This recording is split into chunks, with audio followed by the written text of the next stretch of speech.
Le thème de la conférence, le travail dans tous ses états. Pourquoi le travail est-il dans tous ses états et que peut-on faire face à ce qu'on vit présentement?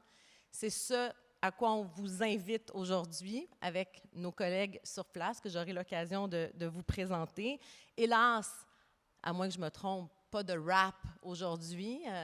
Our artist in residence is taking a little break. David Peets is relaxing and enjoying himself right now. Thank you again for what you did yesterday.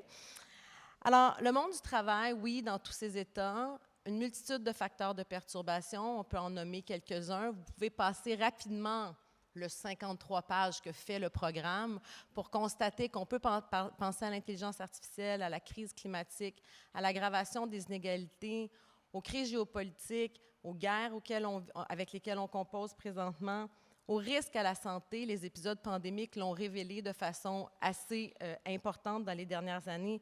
Fissuration, fragmentation de l'entreprise. Les acteurs du monde du travail font face à ces perturbations-là, réagissent, développent des stratégies pour le meilleur et parfois pour le pire. Donc, c'est à ça que la table ronde vous invite. On va réfléchir à ça collectivement. On a voulu faire, un peu comme on a fait en 2022, une table ronde vraiment relativement informelle et dynamique. Et je pense que nous avons les bons interlocuteurs et interlocutrices pour ce faire. Et je vais commencer sans plus tarder avec Jean Lortie, qui est président de la Commission des partenaires du marché du travail. Alors, je vais présenter rapidement la Commission des partenaires du marché du travail pour les personnes qui ne viennent pas du Québec, parce que je dois le dire, ce qu'on appelle chez nous la CPMT, donc la Commission des partenaires du marché du travail, est un organisme public assez rare dans l'écosystème nord-américain. Pourquoi? Parce que c'est un organisme de dialogue social sur les enjeux de main-d'œuvre. Alors, on dit de plus en plus qu'on fait face à une triple transition, la transition démographique, la transition numérique, la transition écologique, une transition qui s'impose au milieu du travail, auquel le milieu du travail va devoir réagir, qu'il le veuille ou non. Alors, face justement à cette triple transition, quel est le rôle peut-être du dialogue social et d'une intervention d'un organisme comme le vôtre? Bien, bonjour tout le monde. Ça me fait plaisir d'être ici avec vous ce matin. Merci Dalia pour l'introduction. D'abord, la Commission, effectivement, c'est un modèle unique au Canada, très envié, qui existe depuis 27 ans. Une institution, une commission gouvernementale, mais qui a la gouvernance de la société civile. C'est-à-dire que vous retrouvez autour de la table les employeurs du Québec, les grandes fédérations d'employeurs, les grandes fédérations syndicales, les 3 ordres d'enseignement du Québec et le monde communautaire de l'employabilité. Donc, vous avez le Québec au travail qui est autour d'une table et où on ne vote pas. On fait consensus, et ce n'est pas des consensus mous ou périphériques, c'est des consensus qui sont très forts, et quand on n'est pas prêt, on continue la discussion. Et ce modèle unique au Canada fait en sorte qu'au Québec, le dialogue social est institutionnalisé, c'est-à-dire que dans la loi, dans les lois, dans les programmes gouvernementaux, la Commission est reconnue comme étant l'acteur incontournable pour les enjeux du marché du travail. Alors, actuellement, le Québec vit une crise de 3 transitions, transition démographique, transition technologique et la transition climatique. Ces 3 crises-là s'ajoutent aux autres difficultés des turbulences que vous avez mentionnées, Dalia, un peu plus tôt, les guerres, la crise économique, la pandémie, la post-pandémie, les enjeux de croissance économique.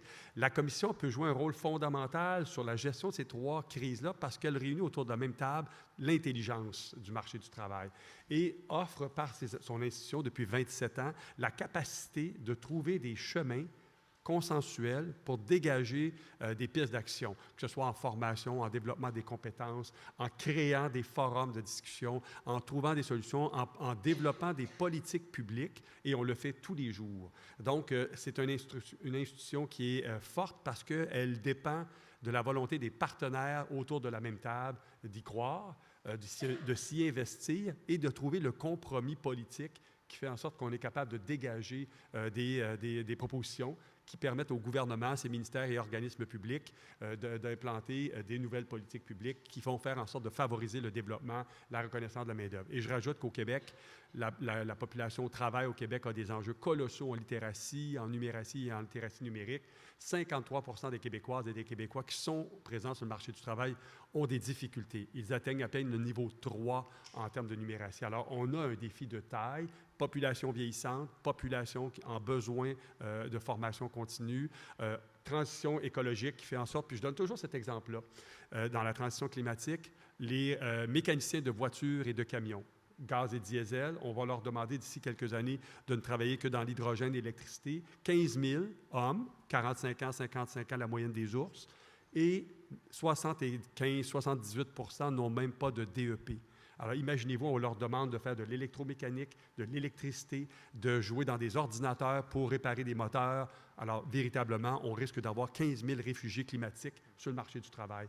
Alors, ça, c'est des enjeux actuellement très concrets et la Commission travaille avec son réseau de comités sectoriels de main-d'œuvre à trouver des programmes de formation massifs pour faire en sorte que la main-d'œuvre soit prête à faire face à cette, entre autres, transition climatique. Transition démographique, c'est le vieillissement de la population. Comment le Québec va y faire face. L'immigration est un enjeu, on le voit tous les jours dans l'actualité, mais également maintenir au travail la main-d'œuvre et surtout la former. Et transition, évidemment, technologique, bien évidemment, c'est la révolution de l'intelligence artificielle et ses applications, mais c'est aussi, de façon générale, les enjeux de productivité dans l'économie québécoise qui prend beaucoup de retard. Donc, vous voyez, tous ces chantiers-là, tous ces enjeux-là sont réunis autour d'une même table et l'objectif est de trouver des solutions, d'accompagner les ministères du gouvernement du Québec à mettre sur pied ces programmes publics-là en éducation des adultes, des programmes au ministère de l'Économie, bref, la Commission a beaucoup de pain sur la planche et ce modèle canadien, ce modèle unique au Canada, aurait pu exister, mais dans les années 2000, M. Harper a littéralement liquidé tous les comités sectoriels de main-d'œuvre, qui fait qu'au Canada anglais, dans les provinces, on n'a pas ce forum de discussion sociale où le dialogue social est institutionnalisé et fait en sorte qu'il agit comme caisse de résonance et prévient les crises sociales. Parce que vous avez les acteurs, les leaders de la société civile autour d'une même table et qui ont intérêt à continuer à dialoguer entre eux pour éviter la crispation sociale. Alors voilà, la Commission, son mandat, sa responsabilité depuis plus de 27 ans et c'est 1000 bénévoles.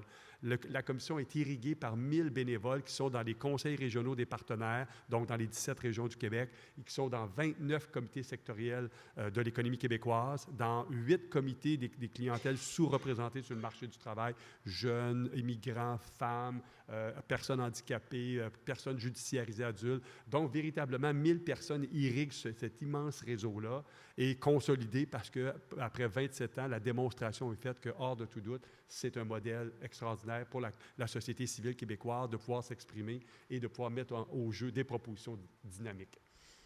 Merci beaucoup. J'allais céder la parole à Aude, mais je pense que je vais me tourner tout de suite vers Angelo Di Caro. Angelo, you are the Director of Research at Unifor. And I think what Jean just said really leads into, I think, what you want to bring into the conversation. So we talk a lot about how technological change, decarbonization of the economy will and can or will lead to job restructuring. And so I'd like to hear, I'd like you to tell us about the example of what happened in the 2020 auto bargaining, and basically how do we get in the process workers engaged? Sure. Thanks very much. I just quickly, for folks who aren't familiar with Unifor, we're Canada's largest private sector union, representing 40,000 workers in the automotive manufacturing sector, but really workers across all areas of the economy, from energy to forestry to media, healthcare, and so forth. So these discussions are really important for us because we feel like we are like a shadow organization to the complexities of the economy. And where we can find little examples of opportunity, we'll take it and hopefully use those to share and build examples with other sectors of our union on this issue of transitions and how to do these properly. So I always take the glass half full approach to this, and maybe that's just naive, but I'd like to think we will crack this nut at some point. I'll lead into the auto negotiations because it presents a really good example, but there's like a two-barreled issues that we're facing, two challenges. One is this issue around technological change that needs to be confronted and addressed. Very much like nothing that we haven't seen before, just the pace at which and the sophistication at which technological change is advancing is requiring new strategies from the union.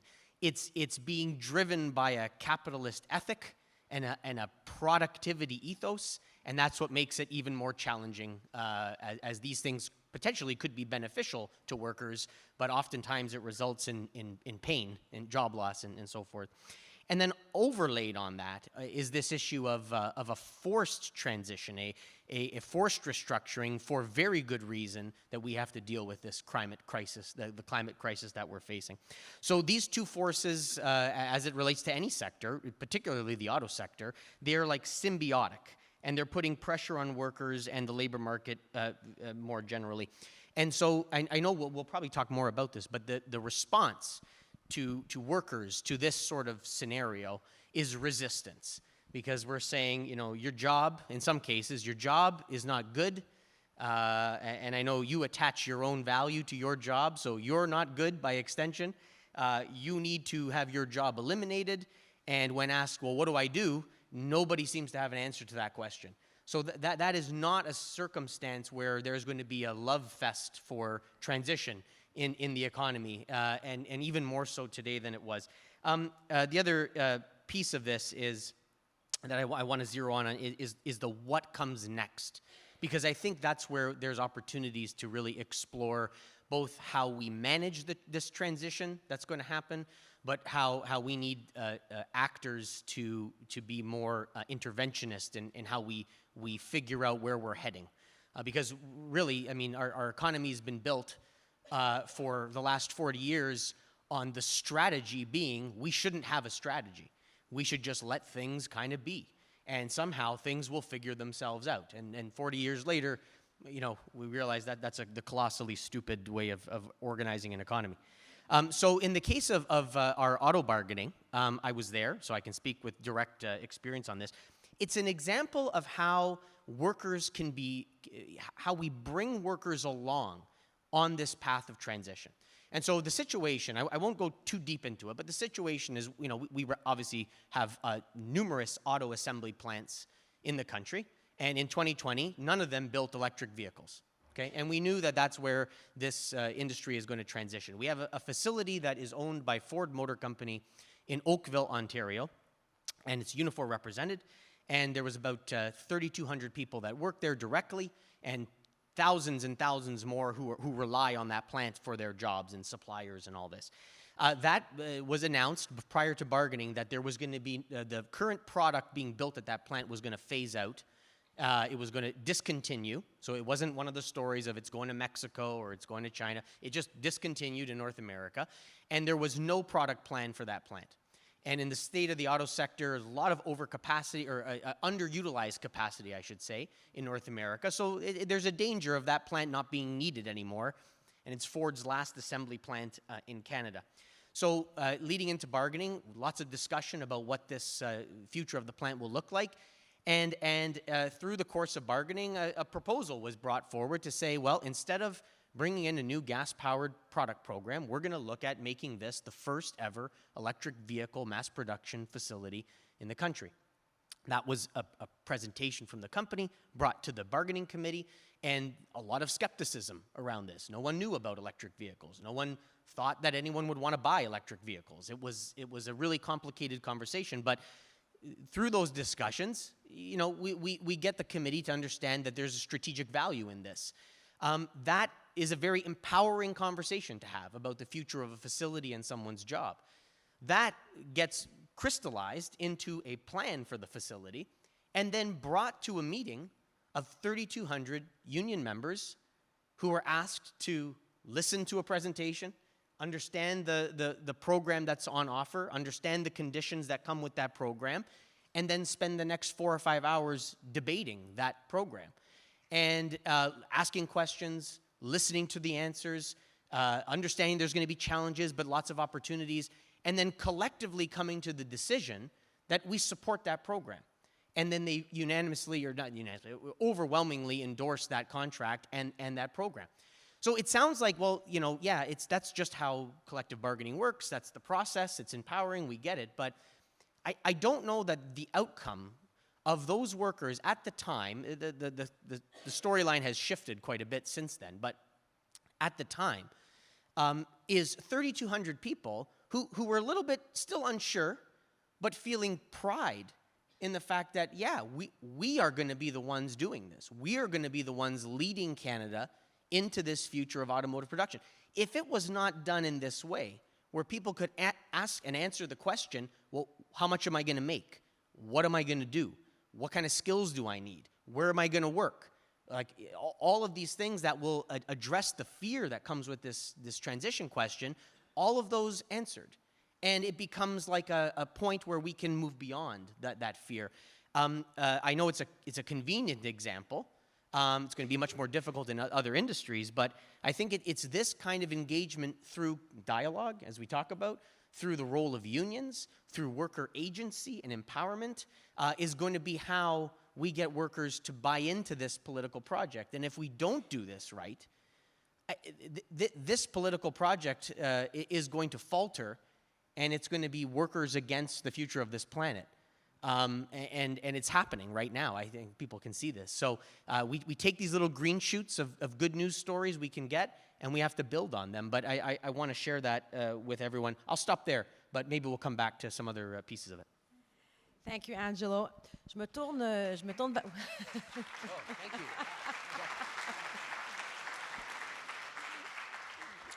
Je me tourne vers toi, Aude Cefaliello, chercheur senior à l'Institut syndical européen, experte de la santé et sécurité au travail et juriste, mais juriste comme on les aime au CRIMT, c'est-à-dire une bonne juriste critique comme on les aime. Alors, Aude, j'ai envie de te demander, en 2022, l'OIT a élevé la sécurité et la santé au travail au rang de droit fondamental. Alors, je dirais que la pandémie a finalement révélé à certaines d'entre nous l'utilité de la santé et sécurité au travail. Je regarde mes collègues spécialistes dans la salle qui me diront bon réveil, mais car quand même, il faut le rappeler, la santé et sécurité du travail, c'était les premières normes en matière de droit du travail.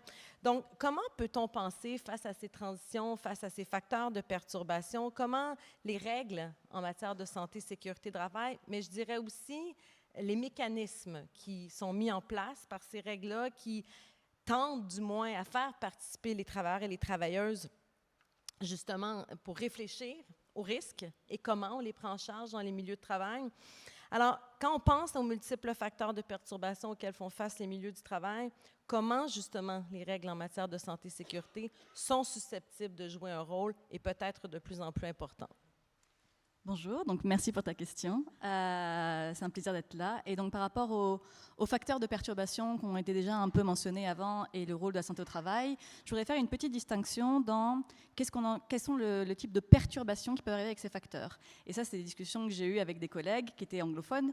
Il y a deux façons de comprendre perturbation. Il y a disruptive, qui est souvent ce qu'on emploie dans le sens que ces facteurs vont changer l'organisation du travail, la façon dont voilà, le marché ou l'industrie fonctionne. Mais il y a aussi le disturbing factor, où là, c'est plus, ça crée un malaise, ça peut même créer des risques. Et ça, c'est important pour après. Pourquoi? Parce que, par exemple, si on prend l'exemple du changement climatique et pour une question de temps, on se concentre dessus les chaleurs extrêmes.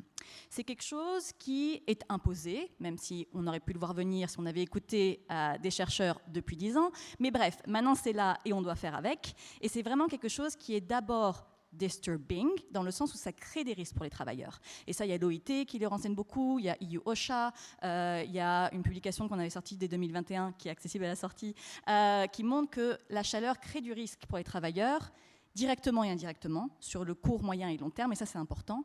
Donc on peut aller dessus des risques, coup de chaud, syncope, mort.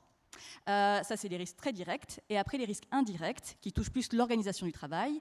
Quand il va y avoir des augmentations de chaleur, on ne peut plus se concentrer de la même manière. Et là on va avoir un problème, parce que du coup ça augmente les accidents du travail. Il y a des risques de collision, il y a des risques d'erreur humaine, et c'est très important. Pourquoi? Parce que si on approche ces risques-là comme des crises, qu'on ne réorganise pas le travail, que ça ne devient pas un facteur vraiment disruptive et qu'on ne répond à ces risques qu'en donnant de l'eau et en donnant des crèmes glacées l'été, on va avoir un vrai problème. Parce que si on ne change pas la façon dont le travail est organisé, si on ne revoit pas à la baisse des targets économiques, si on ne change pas encore une fois l'organisation, si on continue d'appliquer des dynamiques capitalistes productivistes, les gens vont mourir. Donc là, c'est même pas une opportunité, c'est une nécessité d'approcher ça en santé au travail et d'avoir des vraies préventions, des vrais mécanismes. Encore une fois, on revoit l'organisation du travail. Donc ça veut dire encore une fois abaisser la charge de travail, amener plus de ressources, éviter le travail isolé. C'est penser les équipements individuels qui normalement est une protection qui deviennent un danger. C'est la question des produits chimiques dans certains secteurs qui deviennent d'autant plus un danger quand il y a des chaleurs.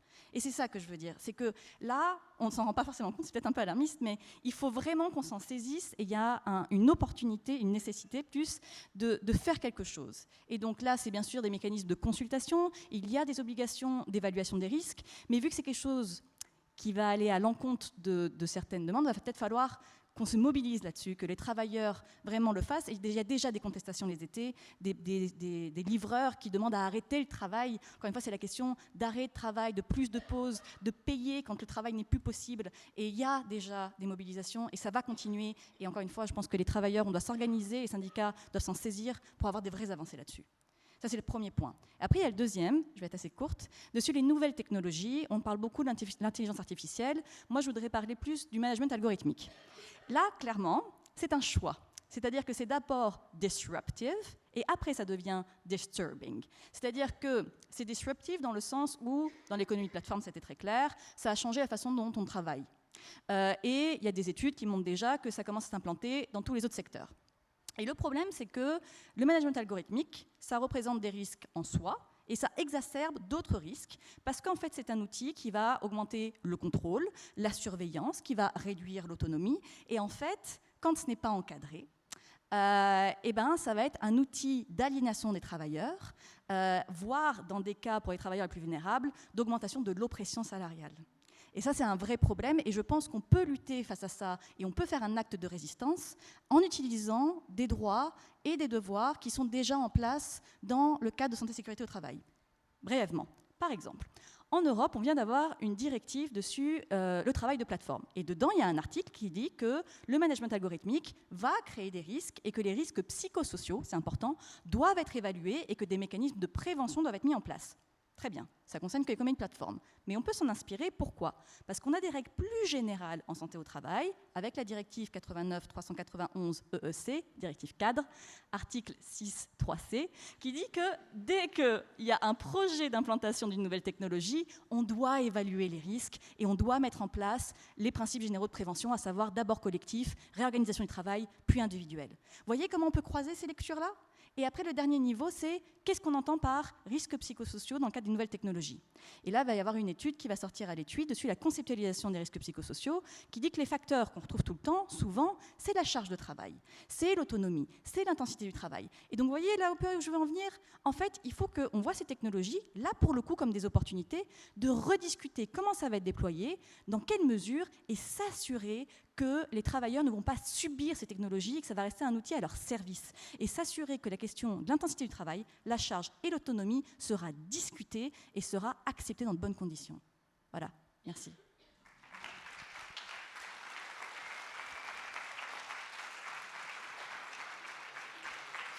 Merci. Maite, I'm going to turn to you now, Maite Tapia, who's a professor at the University of Michigan State. So thank you for being here yet at distance and suffering, listening to us on the screen. But thank you so much for being here. So, Maite, you've done a lot of work on Amazon and the uprising that was happening with Amazon workers. So I want to tell you, we've seen collective action being taken in sectors where unionization rates are relatively low. So how can you explain these surges in collective action and what did they have to face in terms of the corporate structures in which they were happening? So thank you so much for the question and thank you for the invite. I have enormous FOMO for not being able to be there, but just being online here. So thank you for accommodating this. The story on Amazon that I will tell is a little bit more, let's say, dystopian in comparison to the great kind of examples that we heard before, or the possibilities that are out there in terms of social dialogue, consultation, new laws coming into place, etc. That said, also in the US, it's actually been an interesting time. So since the pandemic, we've seen periods of strike waves, union representation, elections have increased, and workers have indeed organized in sectors where collective worker representation was absent or quite weak, such as in food and drinking industry. Think of Starbucks, and retail, such as REI, and workers in the high tech and gaming industry, such as Google and Activation, Blizzard, or Microsoft, and so forth. So we've seen cases of worker organizing experimentation as well as potential union renewal. I will focus on some of the organizing efforts by Amazon warehouse workers, which is based on the research that Tammy Lee, Carla Lima Aranzayes, and I have done over the past years. And so while Amazon has a huge online presence and can be thought of as a high-tech company and platform, at the same time, it also relies on a massive logistics infrastructure, which is still very dependent on its human labor in these warehouses. So here the workforce is not considered high tech, but is blue collar. It's considered low skilled, disposable, replaceable workers with very little autonomy or discretion at work, and often having weak power resources in terms of potential labor mobility power, associational power, and at least in the US, again, we're talking about a context with very low institutional power. At the same time, we have focused on warehouses where Amazon workers have responded to Amazon's despotic regime, and they have done this through different ways, either by through traditional unions, with worker centers, independent unions, etc. Some of these responses have been collective, others perhaps more individual, and there's not always a clear distinction there. And some of this we talked about, Tammy and I, in a panel yesterday. So here I want to lay out some of the explanations that we see as to why workers have fought back or are fighting back against Amazon. And you can hear me well, right? Just checking in. Yes, You can hear me. Yeah, we're hearing you very well. Okay, great. Just checking in the middle. All right, so 4 dimensions, I wanted to mention some of the, and as part of an explanation as to why we see workers organizing against this big corporation like Amazon. And some of these have been growing long-term, while others might be more trigger effects.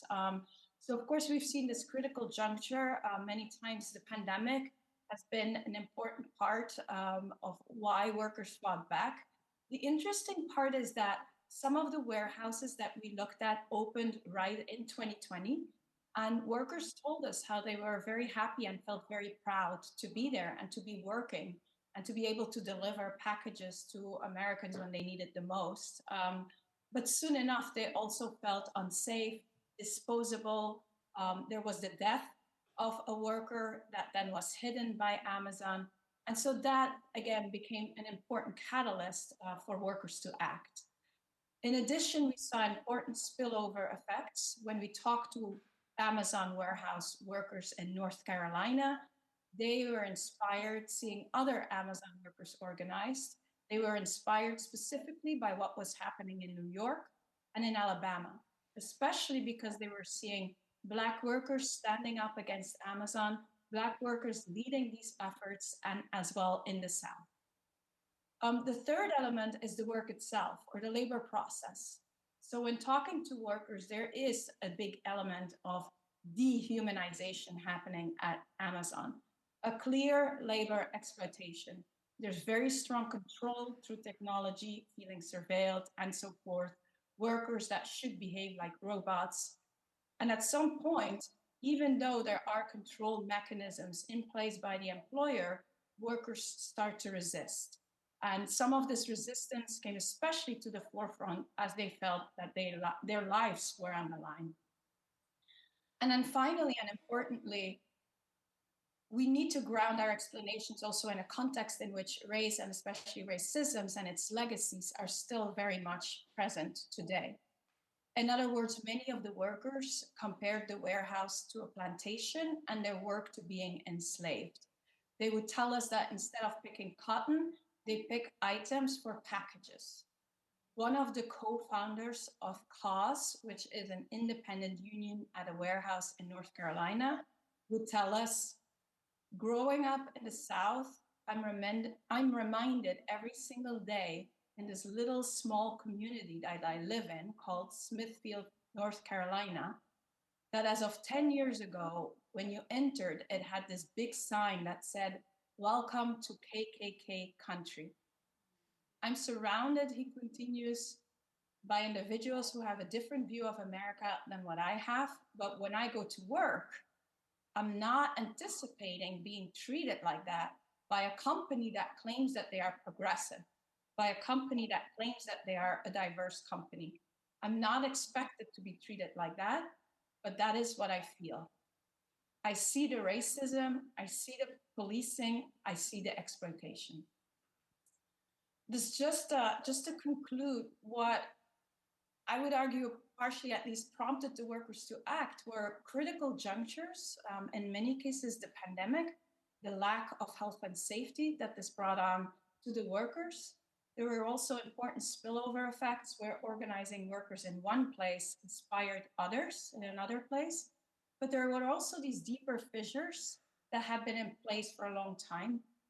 The context and the lived legacy of racism, as well as then the strong control of the labor process by an employer that leads to feelings of dehumanization. Thank you so much, Maite.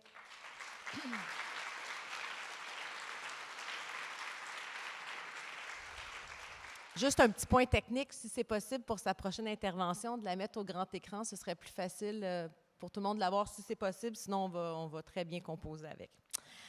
Alors, je vais maintenant me tourner à ma collègue Adèle Blaquette, qui est professeure à l'Université McGill, et on est très, très reconnaissant de l'avoir parmi nous parce qu'on parle de conflits et de mouvements collectifs. Adèle est professeure à l'Université McGill, à la faculté de droit, qui sort d'une grève de 14 semaines de ses professeurs. Alors, on salue vraiment sa présence.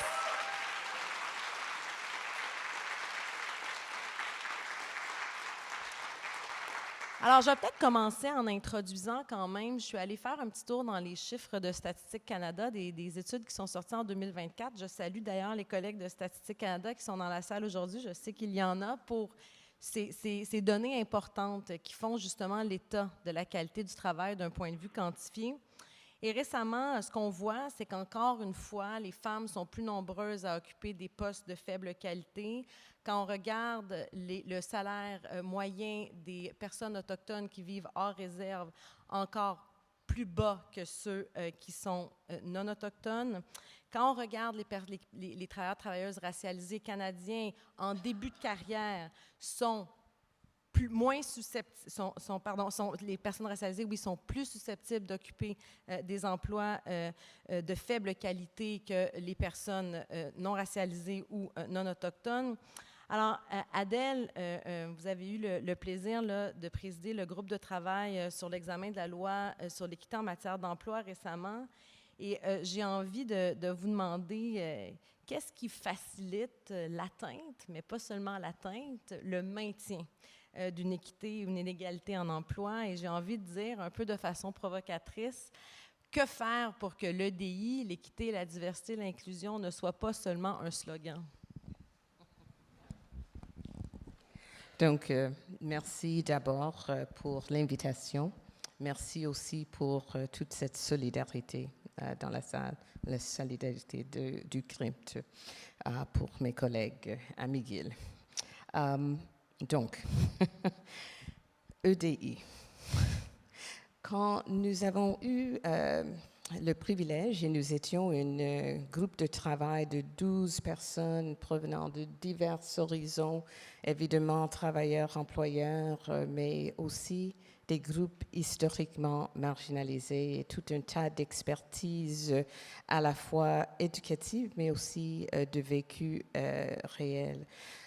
Et nous avons constaté qu'il fait quand même 40 ans maintenant depuis que la juge Rosalie Abella a lancé en fait la notion d'égalité en matière d'emploi, ou une notion que les juristes connaissent comme tout simplement l'égalité réelle. Et cette notion est ancrée dans notre droit au Québec, au Canada.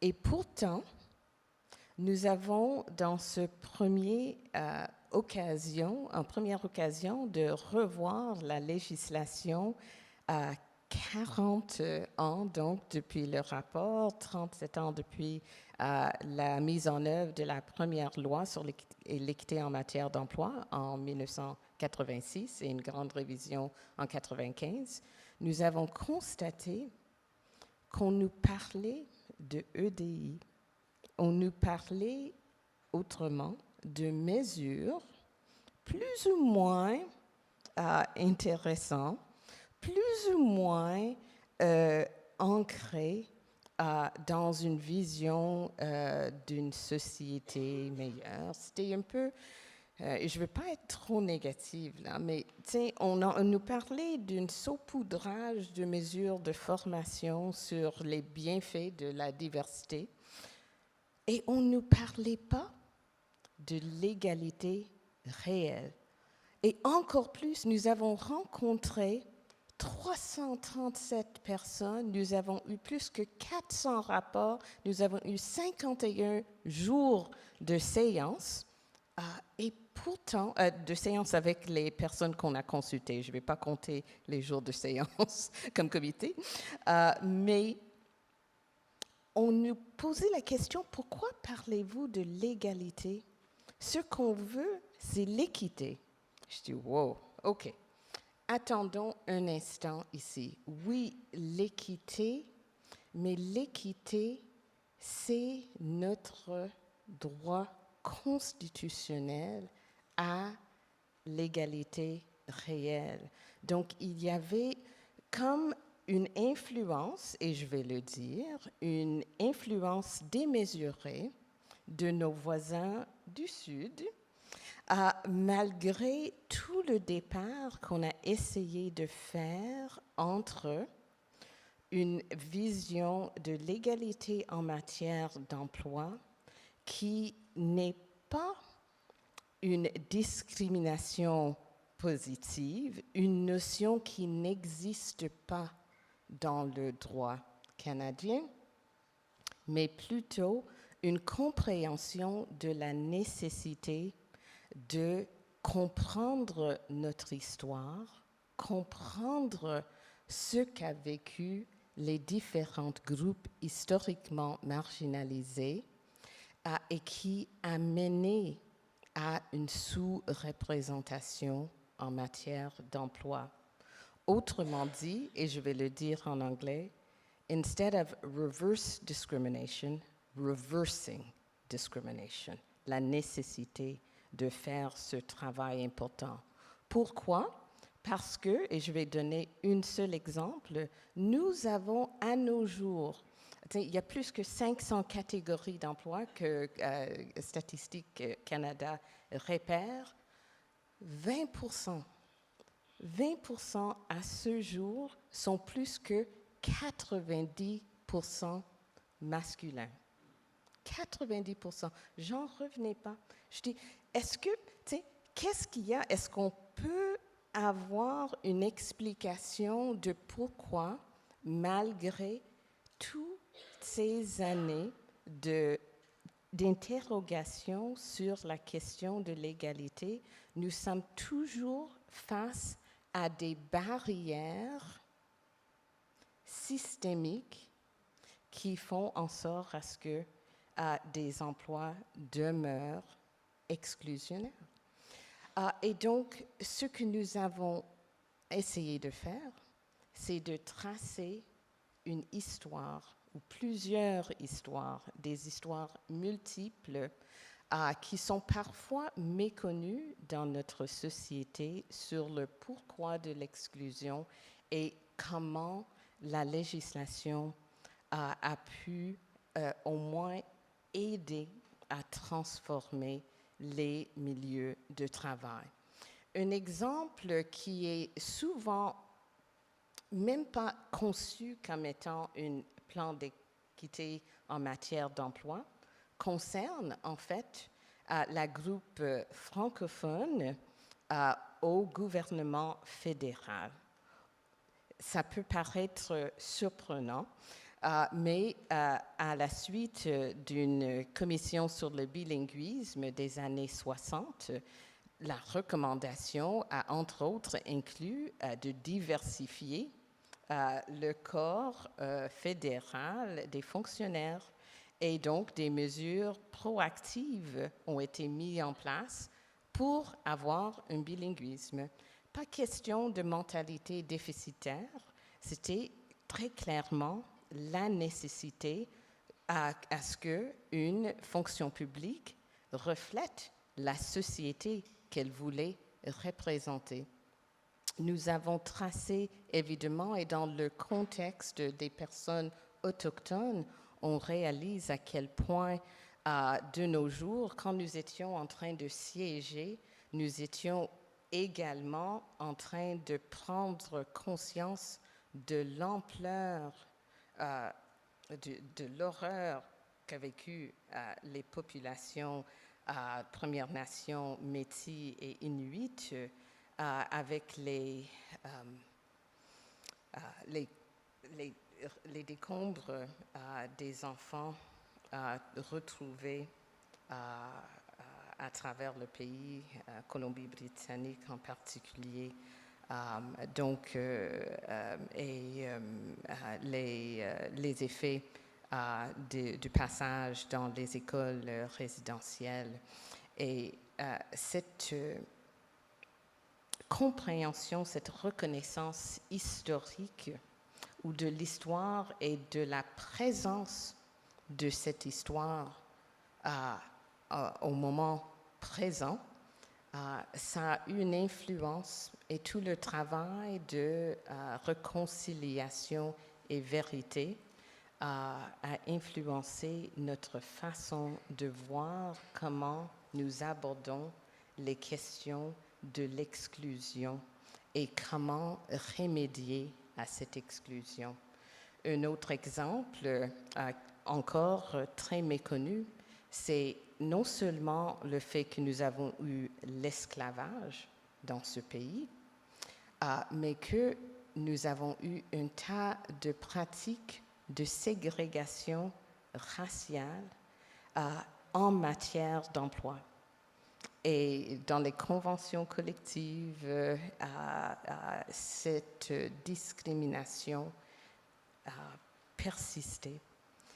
Et au moment de l'introduction de la législation en matière de droits de la personne, c'était très facile de perdre de vue que ça ne se change pas tout de suite. Les unités de travail constituées sur la base de la race ne deviennent pas intégrées immédiatement. Bien au contraire, il faut un processus proactif pour changer la donne en milieu de travail. Et en matière de la communauté de LGBTQI+, la méconnaissance de tout un processus, encore une fois, dans le contexte fédéral, où ces personnes n'avaient pas accès au travail ou étaient littéralement expurgées du travail, des postes au fédéral, et un processus pour lequel le gouvernement fédéral s'est excusé formellement et a mis en place un système de mesures, mais on constate à quel point ça a toujours une influence sur la capacité des groupes d'être bien représentés au sein du travail. Donc, c'est un rapport de 500 pages. Je pourrais parler longuement de cette dimension exclusionnaire qui persiste et qui se voit dans les données existantes. Mais ce qu'on nous demandait à répétition, et nous avons écouté attentivement les groupes, c'est que l'importance doit être placée sur le contexte du travail, sur le contexte du travail et sur les barrières qui existent dans le contexte du travail qui empêchent les personnes d'assumer leur plein potentiel au milieu de travail pour des raisons qui sont liées pas à leur capacité intrinsèque, mais au contexte et à la discrimination. Évidemment, nous comprenons l'importance des rampes, par exemple l'accessibilité physique, et nous avons fait tout un passage pour mieux comprendre que les personnes vivant avec handicap, quand on change l'environnement, ils sont en mesure d'assumer pleinement les rôles. Mais est-ce que nous appréhendons la notion d'harcèlement au travail de la même façon? Est-ce que nous comprenons à quel point l'harcèlement au travail constitue une barrière pour les personnes qui font face à cet harcèlement de vraiment venir au travail, rester au travail, progresser dans leur milieu de travail? Donc, oui, il y a énormément qui repose sur cette capacité d'avoir une vision bien plus large de notre milieu de travail, de reconnaître que la diversité dans nos sociétés, c'est sûr, c'est un fait. L'inclusion dans nos sociétés, c'est un choix. Mais l'équité, c'est la loi.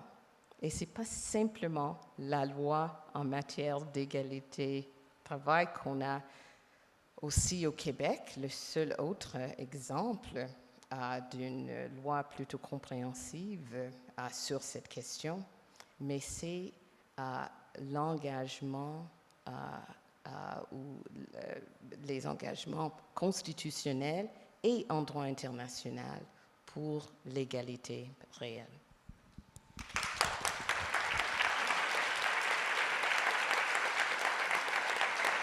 Merci beaucoup, Adèle. So I think we're going to turn back to you, Maite, if that's okay. And I feel like we'd like to hear about workers you've been working with. We usually say they face structural vulnerabilities, precarious migratory status, socioeconomic status. I'd like to hear, so in the work that you've been doing, what could you document in terms of strategies that were laid out by these workers, but also by their allies? Yeah, thank you for this question. So part of Amazon's strategy is indeed to tap into racially and ethnically marginalized communities and exploit the vulnerabilities of these groups. In Bessemer, Alabama, for example, the warehouse is set in a majority Black community with a 25% poverty rate, and Amazon immediately becomes the largest employer. So they come in places with the pretense of creating jobs, but in reality, we also know that these jobs are quite exploitative to these communities. And so Amazon is able to regime shop and select where it establishes, to a certain extent, its warehouses based on favorable economic and regulatory conditions, such as cheap labor and tax breaks. And as a result, again, in many of these places, Amazon becomes the largest employer in town and creates a de facto company town where it can control not only its labor, but can even take the place of government. That said, fighting back then becomes a daunting task, but workers do it. Exit, for example, can be a strategy. So having some labor mobility power is there. So we talked to workers who exited, Amazon warehouse workers, but then started to work, for example, for Uber and started to organize there. So they keep on organizing regardless of who the employer is. And that's important. Many, of course, also stay in the workplace. Some, for example, might slow down in terms of the work that they do. Sometimes that has been at an individual way, but can also be part of collective action. And then in the US, where institutional power, again, is quite weak, there are no collective bargaining agreements, definitely no sectoral agreements. Workers often have started to organize themselves. In North Carolina, for example, these workers set up their own independent organization called CAUSE, and their slogan is "Don't quit, organize." And they try to collectivize individual grievances that are often centered around part of their identity, such as race, gender, disability, and turn these into collective demands and push others to join that effort. There's also a lot of this traditional organizing going on, right? On one-on-one conversations, identifying worker leaders, etc.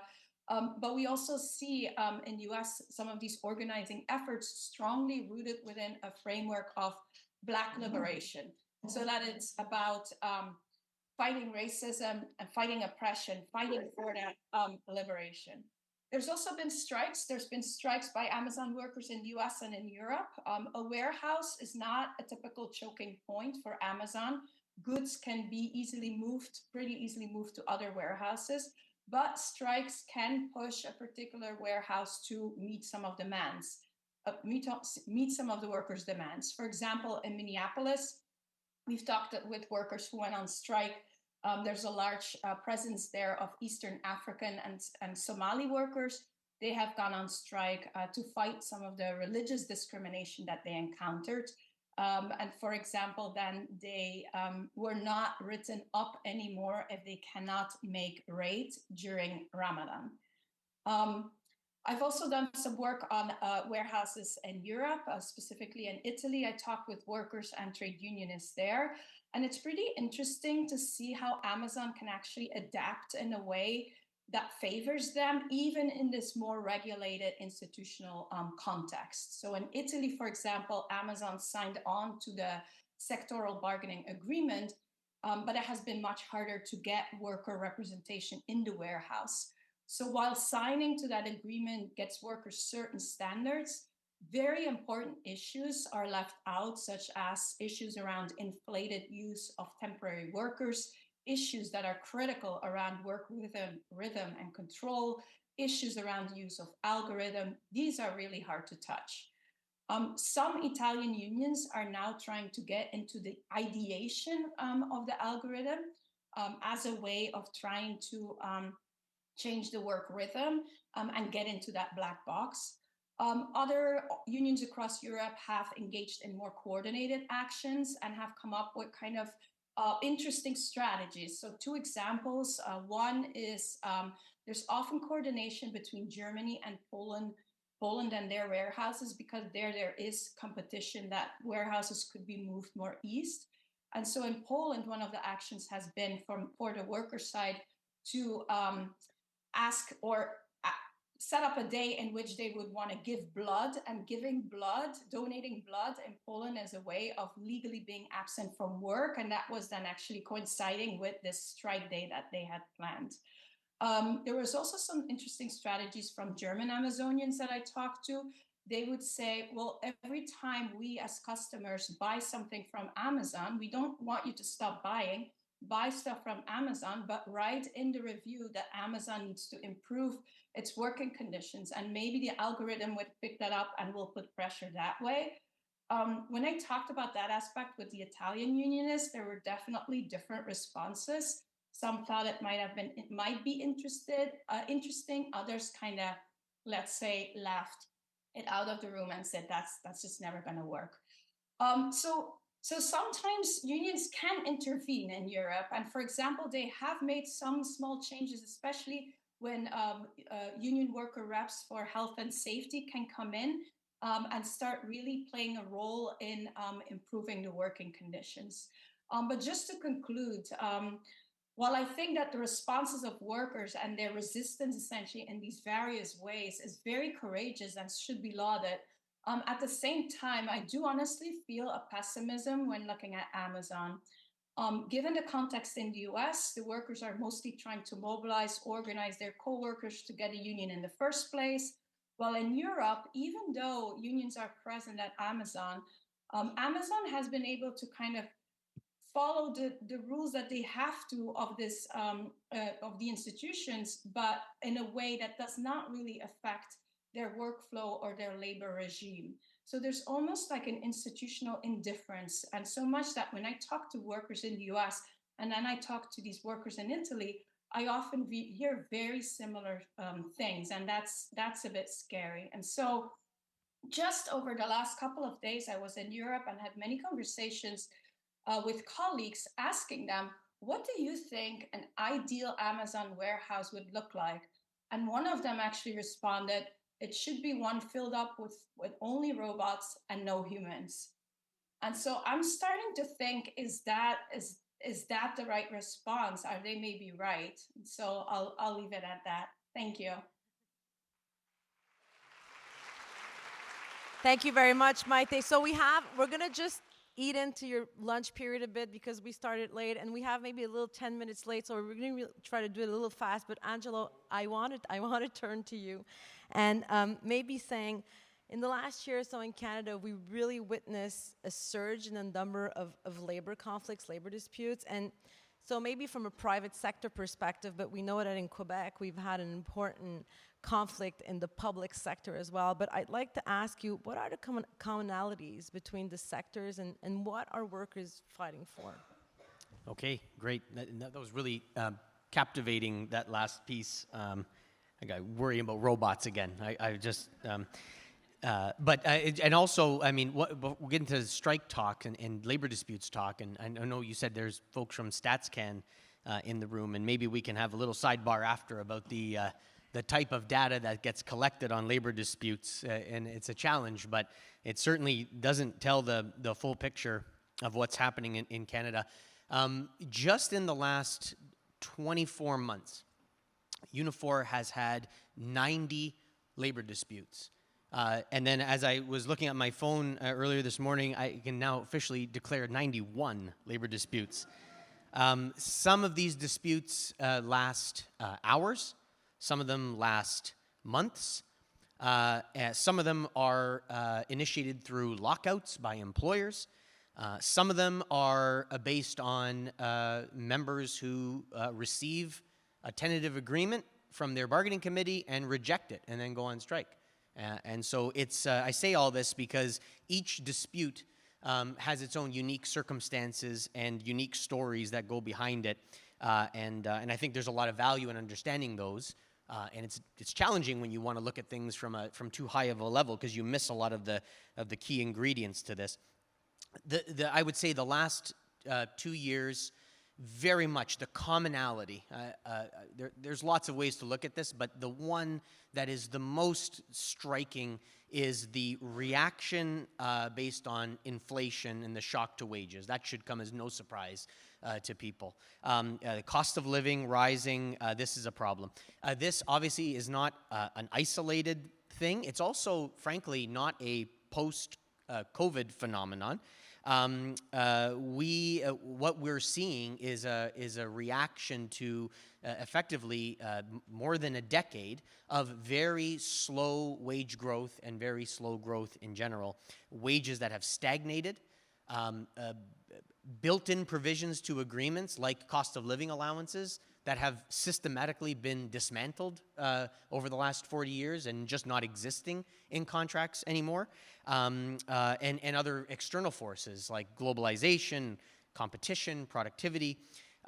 So I think the moment we faced was the perfect storm of coming out of the pandemic and workers recognizing, maybe for the first time, at least in my lifetime, you know, their true value to the economy. And you mix that with a very tight labor market, with soaring demand and a bounce-back economy that took place where employers actually couldn't afford to not be producing things because of the pent-up demand, and workers had the upper hand, and it was a good time, and we're still, in some ways, reaping the benefits of that.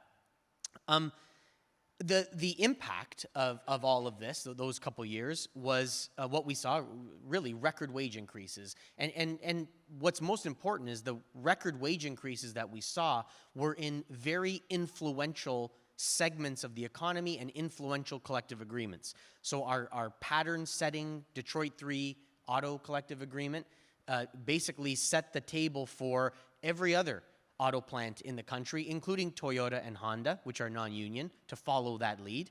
We've got our Magna plants in the parts industry, our Metro grocery stores in the supermarket industry, and at Suncor, our energy workers setting the pattern, and these were exceptional agreements. What also resulted was structural improvements to agreements. Cost of living allowances have been unfrozen. In some cases, brand new clauses have been negotiated. For the first time in a very long time, we're seeing pensions being brought back to bargaining tables. We're seeing improved defined benefit plans, improved defined contribution plans, and also joint sponsored plans that are benefiting workers.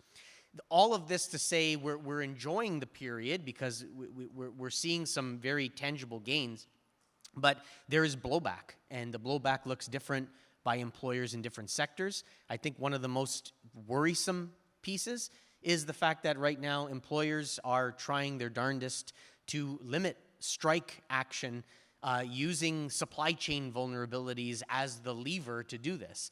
And some very nefarious work is going on. So I don't know if there's employers in the crowd, but we're on to you, and we're not going to let it happen. I can assure you of that. So I'll pass it back. I'll stop there. Thank you very much, Angelo. So, Aude, maintenant, je vais peut-être me tourner vers toi pour peut-être une petite question sur les retombées d'une prise en charge des risques, tant physiques que psychosociaux, peut-être les retombées positives du point de vue des organisations et des employeurs. Des retombées positives?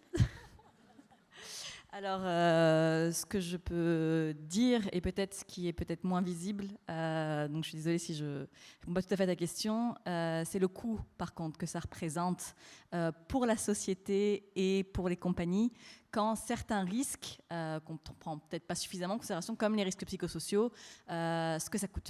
Et donc, voilà. Vous direz après si c'est positif. Et donc, pour répondre à ça, il y a une étude qui va bientôt être publiée par les TUI sur ces coûts-là. Et au niveau des risques psychosociaux, quand on parle des maladies coronariennes dues à une exposition aux risques psychosociaux dans l'Union européenne, on parle quand même pour les hommes de entre 9,5 et 11,2 milliards d'euros que ça coûte. Et pour les femmes, c'est entre 2,3 et 3 milliards.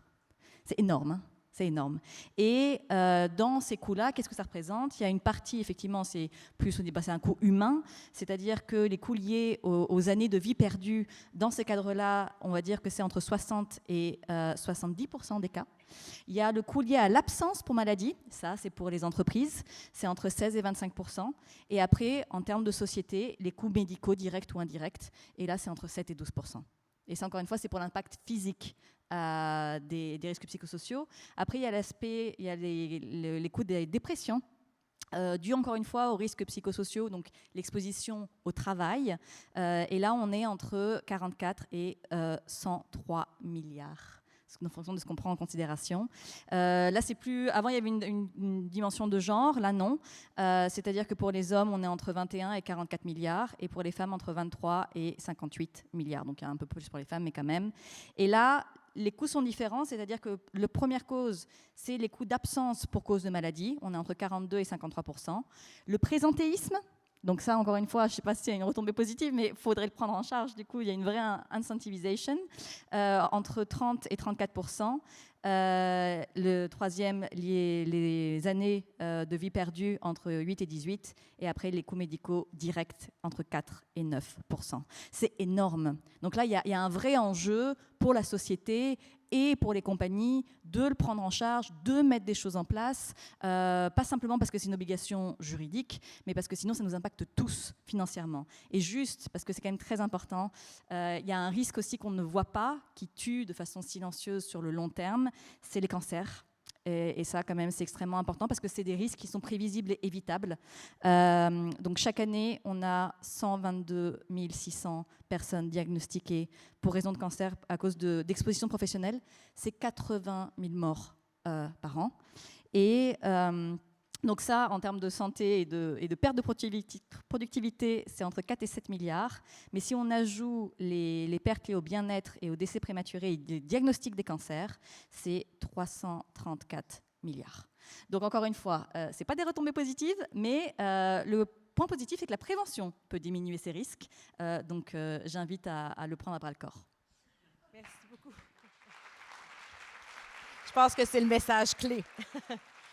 Je vais me tourner pour compléter rapidement vers Jean Lortie et Adèle Blaquette. Justement, face à ces défis posés, d'une part, par la nécessité pour les travailleurs de développer ce qu'on appelle maintenant des compétences du futur, et d'autre part, de cette nécessité de rendre les milieux de travail plus équitables, plus inclusifs, peut-être parler du rôle de l'État. Hein? On a dit pendant la COVID que c'était le grand retour de l'État. Eh bien, quel rôle de l'État pour ces deux grands défis? Peut-être je commencerai par vous, Jean Lortie. On a au Québec une loi quand même dont on parle depuis longtemps, la fameuse loi du 1 % qui impose aux entreprises qui ont une masse salariale de plus de 2 % d'investir l'équivalent d'au moins 1 % de cette masse salariale dans la formation. Cette loi-là est une loi qui est critiquée, on va se le dire très simplement. Alors, qu'est-ce qu'on peut faire justement avec un levier comme celui-là, avec un outil comme celui-là, pour tendre vers le développement de compétences du futur? Je donne deux exemples très concrets. À l'été 2023, le premier ministre Legault demandait d'avoir 15 000 travailleurs dans l'industrie de la construction pour répondre aux besoins de la crise du logement ici au Québec. Alors, moi, rapidement, je me suis retourné vers mes 8 comités consultatifs pour les clientèles sous-représentées sur le marché du travail, jeunes, femmes, immigrants, handicapés, Premières Nations inuites, judiciarisés adultes, les 8 comités québécois d'expression anglophone, parce qu'on a un comité consultatif pour leurs enjeux, et je leur ai demandé, soyez audacieux, mettez au jeu des propositions qui feraient qu'on serait capable de proposer au gouvernement du Québec des milliers de travailleuses et de travailleurs qui proviennent de ces clientèles sous-représentées dans l'industrie de la construction, notamment. Et les 8 comités se sont mis au travail en 2 semaines. Ils ont mis une série de propositions que le gouvernement a prises et ça leur a permis de développer des politiques publiques où concrètement, on souhaite que les clientèles sous-représentées dans le marché du travail puissent l'intégrer, une industrie clé comme celle de la construction qui est en pleine expansion pour les prochaines années avec les projets d'Hydro-Québec. Et véritablement, on a eu une influence. On a eu une influence par nos leviers. Deuxième exemple très, très concret, le gouvernement crée une filière de la batterie avec les turbulences que l'on connaît actuellement, mais la filière de la batterie, c'est totalement nouveau. Et immédiatement, avec les leviers qu'on a à la Commission, on a mis en place sur la chaîne de valeur de l'extraction minière jusqu'au recyclage, donc l'environnement, les enjeux environnementaux. On a demandé à 9 de nos comités sectoriels de main-d'œuvre de se réunir et de proposer des projets de formation pour faire en sorte que quand cette industrie qui va embaucher des milliers de travailleuses et de travailleurs va exister, parce qu'elle est en gestation, bien, les travailleurs soient prêts à rejoindre cette industrie-là avec des compétences qui réduisent les risques de santé et sécurité au travail parce qu'ils vont travailler avec des nouveaux produits. Et donc, concrètement, on a développé cette chaîne de valeur-là et dire il faut que dans l'extraction minière, on fasse ceci, dans le secteur de l'environnement, parce que recycler des batteries pose des défis importants au niveau environnemental, mais au niveau santé et sécurité, donc il faut développer les compétences. Et on a demandé à nos 5 régions où cette filière de la batterie serait présente de se concerter. Donc, vous voyez concrètement, le levier du 1 % sert à tout ça. C'est une mesure législative qui a plus de 27 ans d'existence qui permet, c'est malus, un bonus, bien sûr, c'est-à-dire que si vous ne faites pas de formation, vous payez, critiquez, effectivement, mais on n'a pas encore trouvé au Québec d'autres leviers. Les passeports formation, les comptes d'épargne, ça ne fonctionne pas. C'est seulement les travailleurs privilégiés, éduqués, qui ont des diplômes universitaires, qui ont des ordres professionnels, qui peuvent y accéder. Le travailleur ordinaire, la travailleuse ordinaire qui a peu ou pas de formation, n'a pas accès à ses passeports, ses comptes, ses déductions fiscales. Donc, on n'a pas encore trouvé le meilleur. On travaille d'ailleurs ici à HEC. On a, avec M. Dosti, professeur Dosti, on travaille beaucoup, et j'ai une rencontre cet après-midi sur des projets. On regarde comment trouver un levier, le bon levier. Mais pour l'instant, c'est le levier 1 % de cette loi qui favorise le développement et la reconnaissance des compétences. Donc, l'État québécois, à travers cette institution qui est la CPMT, son réseau, a pu développer une intelligence pour permettre de répondre concrètement à des enjeux. On n'est pas dans la philosophie, on n'est pas ésotérique, là. On est véritablement, on crée une filière économique, on améliore une autre, bien, on dispose de levier, et ça se fait par le dialogue social, tout ça. C'est-à-dire que les partenaires s'investissent à travers ces deux exemples, construction, filière de la batterie, pour créer totalement nouvellement des projets, des programmes, des appuis aux entreprises, aux travailleurs. Et je rappelle que l'économie québécoise, c'est une économie de PME.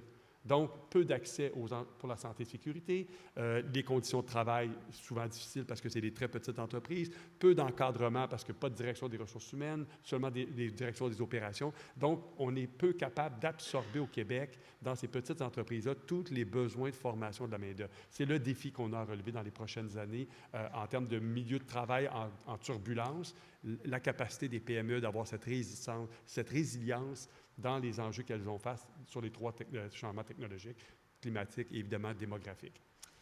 Le mot de la fin, Adèle, vous revient. Alors, quel rôle justement pour les politiques publiques en matière d'équité en emploi? Comment faire en sorte que ces politiques publiques-là soient des réels leviers transformatifs? Et ce sera le mot de la fin.